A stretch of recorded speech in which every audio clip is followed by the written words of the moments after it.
All right, well, good morning. I first want to start off by reminding the citizens of Louisiana that as you travel around the state, you will see the flags of all state buildings at half-mast in honor of those lives that were lost in this horrific act of violence.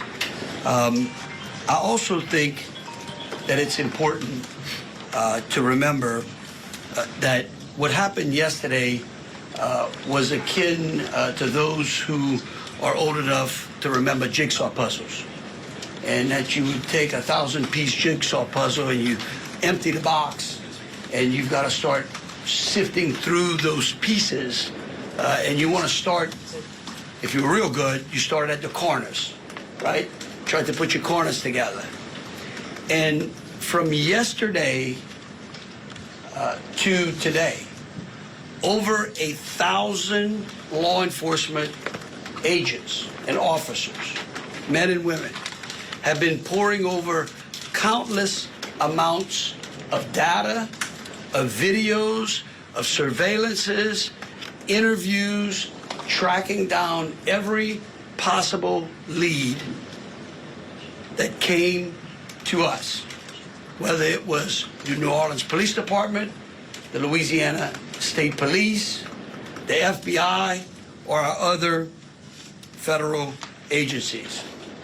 Also yesterday, I issued an emergency declaration. That declaration was meant to streamline resources and communications between state, local, and federal partners. And we're seeing the results of it. I also would like to remind everyone that what's going on in this city and this state is twofold. We've got an active criminal investigation going on, while we're also continuing to secure the city in preparation for 3 o'clock kickoff time for the Sugar Bowl. With that, I would also remind those who are in the city that as far as state resources are concerned, we have the Louisiana State Police, the Louisiana National Guard, which was part of that emergency declaration, which allowed us to put an entire MP company on the ground. Those become force multipliers, is what we call that in law enforcement and the military. That helps to add to the resources that we have. Wildlife and Fisheries, the Department of Corrections, DSF, DHS, our Veterans Affairs, our Probation and Parole, all state agencies. Any state agency who has a post-certified officers are here in this city to help secure the city. And so with that, I would like to turn it over to Christopher Rea, who is the Deputy Assistant Director of the FBI's Counter Terrorism Division. Chris? Thank you, Governor Landry.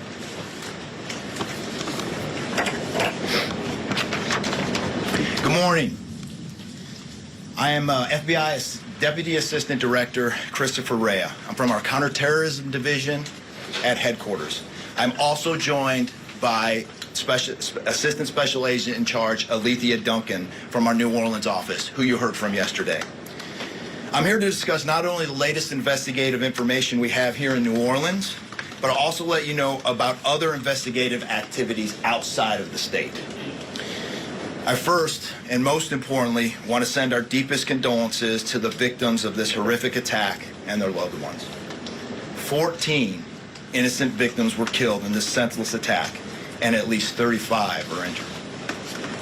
We cannot ease the grief people in this community and across the nation are feeling at this time, but rest assured, we stand with you and in support of you.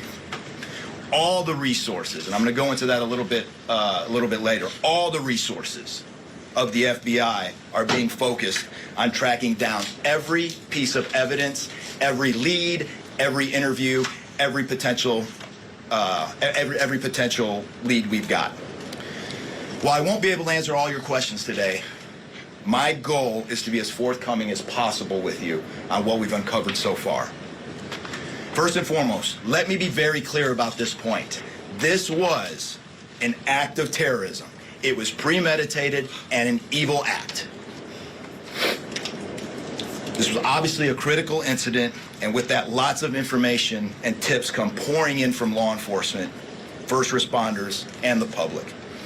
We have been aggressively running down these tips and information. As you all know, that takes time, and we will continue to do so until every lead has been followed through on. This investigation is only a little more than 24 hours old. So I ask you to keep in mind that as I go through some of the specifics later.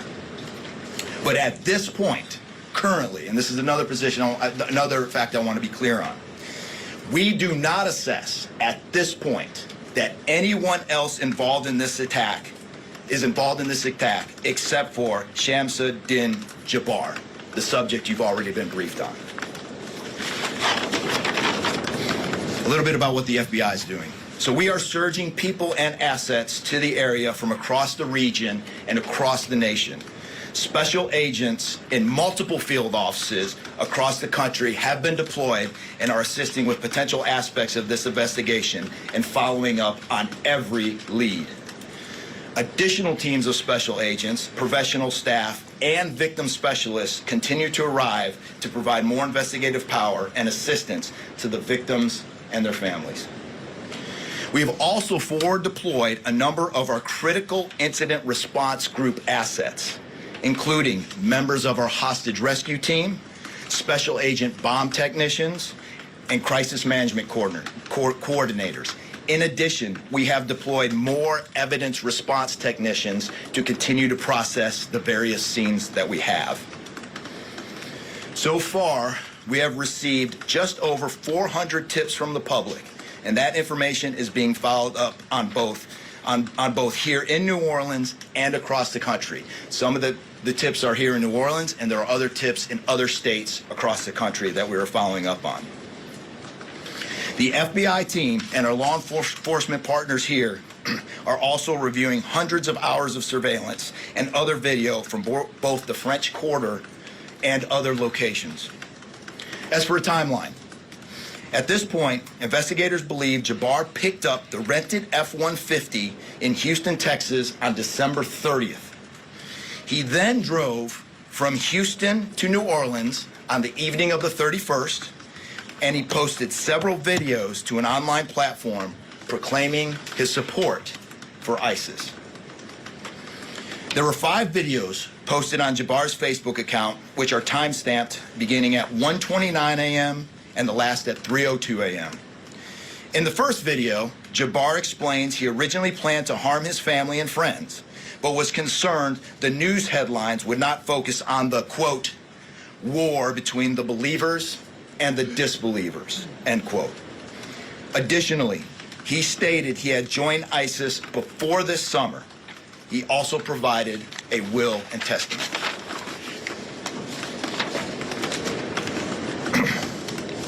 FBI and ATF. We have a couple different scenes at the location. We have released the scene at Bourbon Street. That scene has been released. We also have a scene off of Mandeville Address, where we're currently searching that scene right now. FBI and ATF agents have secured that house, and that location is being searched for potential evidence. All right, we do have to hit the pause button on this press conference from the FBI Deputy Director. We'll get you back in. You won't miss a moment of this news conference happening out of New Orleans in the wake of that terror attack. The FBI saying this was terrorism.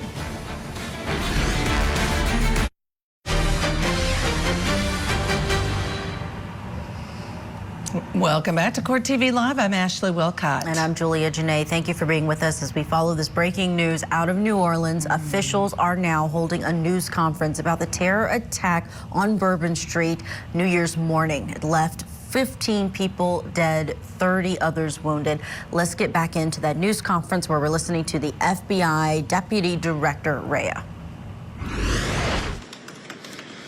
On New Year's morning, Jabbar opened fire after ramming through a blocked-off area of Bourbon Street, used his truck as a weapon to run over the victims, teams of specially trained victim specialists, again, as I said, are on the ground here in New Orleans, assisting survivors of the attack and loved ones of the deceased. We do not believe the public is in any danger around any of these locations. 3 phones linked to Jabbar have been recovered, and digital media exploitation is a priority to see what is on the devices and determine if there are any other potential leads. Additionally, we have recovered 2 laptops and are currently reviewing them for any potential leads. Those laptops were recovered at the Mandeville address. Evidence technicians will also be going over the F-150 truck Jabbar was driving. As you know, we recovered an ISIS flag from the back of the vehicle. Jabbar declared his support for the terrorist group on social media, as I stated before, as he made his way to New Orleans. FBI bomb technicians also recovered 2 IEDs in coolers, one from the cross-section of Bourbon and Orleans Street, and the second at an intersection approximately 2 blocks away. There were multiple reports of other devices. Those reports turned out to be misinformation or not actual functioning devices. Those are the only 2 devices that we've been able to recover that were functional. Both devices were rendered safe on scene. We did obtain surveillance footage showing Jabbar placing the devices where they were found. 2 other, as I said before, 2 other items of interest were determined not to be IEDs. A little bit about Jabbar. Jabbar himself was born in the United States and is a U.S. military veteran. We are looking in everything in his life. While we have interviewed many people who know Jabbar, we still need to talk to others. Whether you know Jabbar personally, worked with him, served in the military, or saw him in New Orleans or Texas, we need to talk to you. You may not think you have relevant information, but what you know could tie in to one of our investigative leads. Specifically, we want to talk to anyone who was in the French Quarter on New Year's Eve or early on New Year's Day. That includes people spotted near one of the 2 IEDs on Bourbon Street. The IED was inside a cooler, and many people stopped and looked at the cooler and then continued on their way. Let's be clear, again, we do not believe at this point these people are involved in this incident in any way. We want to speak to them as witnesses and want to know what they saw and when. I went down to the crime scene last night. It is very hard to put into words what it looked like and how difficult it was to see. Anyone with information can call us at 1-800-CALL-FBI or send digital tips to fbi.gov/Bourbon Street attack. Early this morning, evidence response teams finished their work at the crime scene. Bourbon Street has been turned over to the city of New Orleans. As you know, there's also an FBI investigation in Las Vegas. We are following up on all potential leads and not ruling everything out. However, at this point, there is no definitive link between the attack here in New Orleans and the one in Las Vegas. And again, I'll preface, as I close, I'll preface everything with what I started with in the beginning, which was this is very early in an investigation like this. Again, our thoughts and prayers are with the victims of this tragedy and everyone impacted across the country. They remain at the heart of our investigation. I also, although I've only been on the ground here a short time, I also want to express a sincere appreciation for our partners here, which include the U.S. Attorney's Office, HSI, ATF, the New Orleans PD, the Louisiana State Police, the Governor's Office, and countless others. At this point, I'm going to turn it over to the Special Agent in charge of ATF here, Josh Jackson.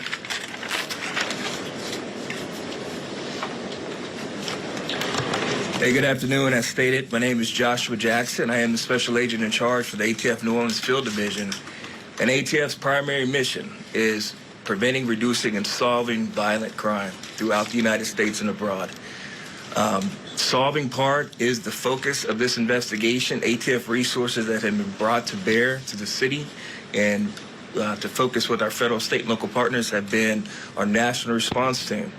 We spoke about the scene that's still being processed now. The national response team of ATF is a team of certified fire investigators, certified explosive specialists, fire engineers, electrical engineers. These folks will give us additional investigative leads to help the investigative team identify what happened at the location in Mandeville and identify how that fire started and move the investigation forward from there. Additional resources that ATF has brought to bear into the city. There's our ATF Special Response Team. This is a tactical team capable of handling any sort of enforcement operation. This team is deployed, on set, and ready for the Sugar Bowl today. This team is also made available to the Louisiana State Police and also New Orleans Police Department to assist with any efforts that they may have during this period.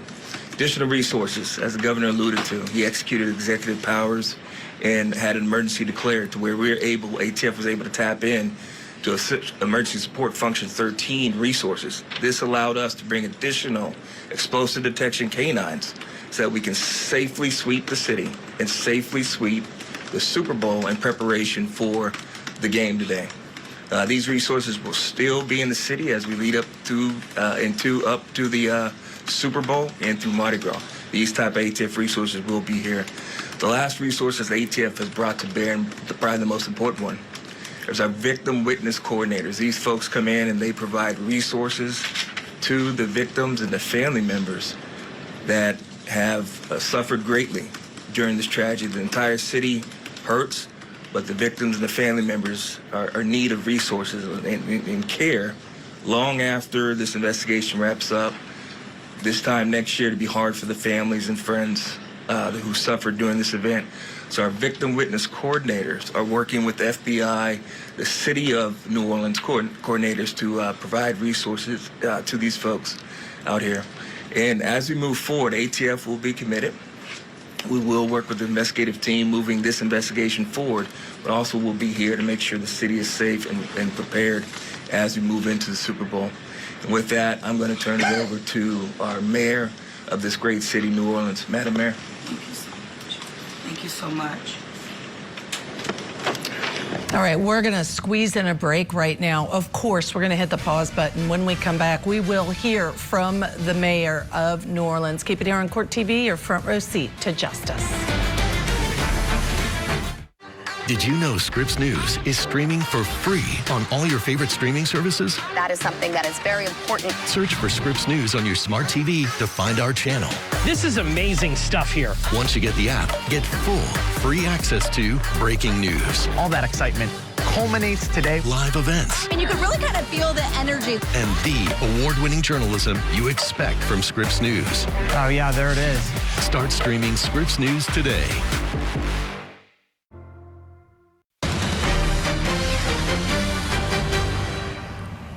Welcome back to Court TV Live. We're continuing to follow breaking developments in the deadly terror attack in New Orleans that left 15 people dead. You are watching this disturbing video from TMX showing the truck speeding down the street. Let's show it again, narrowly missing one woman. Julia, when we first watched this just a moment ago, look at her. And to me, that's just a hair.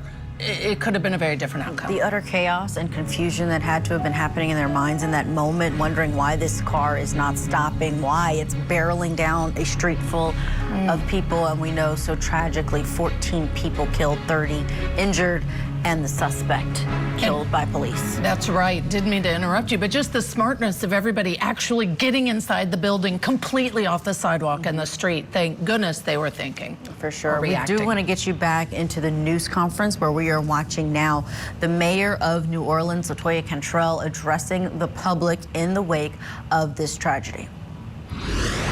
Well, good morning once again. And I just want to just echo my thank yous to the unified command of our law enforcement partners and at every single level, federal, state, and governor. Governor, thank you for your partnership. Yeah, thank you. I also want to thank the residents and the visitors of the city of New Orleans for your patience, for your support, and most of all, your prayers. Our hearts and prayers continue to go out to the victims' families, and the city of New Orleans, we're resilient. And as I stated on yesterday, my focus in terms of a priority has been on our victims. As you heard, that yes, the FBI was able to clear Bourbon Street. And what that meant also for me in this city was that we were able to remove our victims, identify them, and notify their families. Real reverence. They mattered, the families matter, and matter to the city of New Orleans.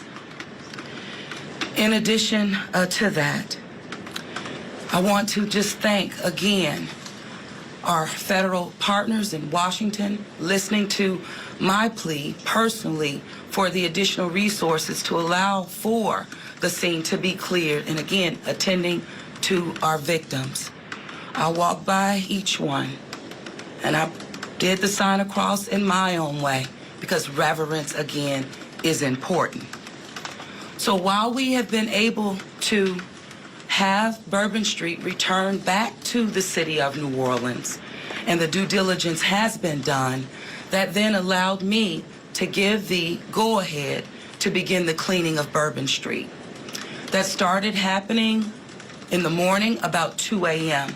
It was completed before 8 a.m. this morning. But that has really set the tone, I would say, and with the confidence that I have in the law enforcement partners, all of the resources that have been activated, how we have made sure that safety continues to be our top priority, how our assets have been deployed strategically, again, for the safety and the protection of our visitors and our residents in the city. And because of that, the confidence is there to reopen Bourbon Street to the public prior to game time today. The first order will be to allow for vendors to come in and service the businesses. That's important in order for us to stand up activation, as you know, Governor. And so with that, I want to reassure the public that the city of New Orleans is not only ready for game day today, but we're ready to continue to host large-scale events in our city, because we are built to host at every single turn. I want to, again, thank all of those who responded to the FBI's call for information and tips. As you heard, that has been useful. Continue to do that. The investigation is still active and absolutely under the FBI's leadership. We will continue to operate and cooperate as we always have. So I want to also thank all of our partners for the added resources for victim and crisis management. We know that that's, again, important. Working with our partner, the Greater New Orleans Foundation, we have set up a fund for our victims' families for not only today but into the future. As you heard, this is going to be a long process for our people. So with that, the city of New Orleans, and with all of my confidence, we are ready.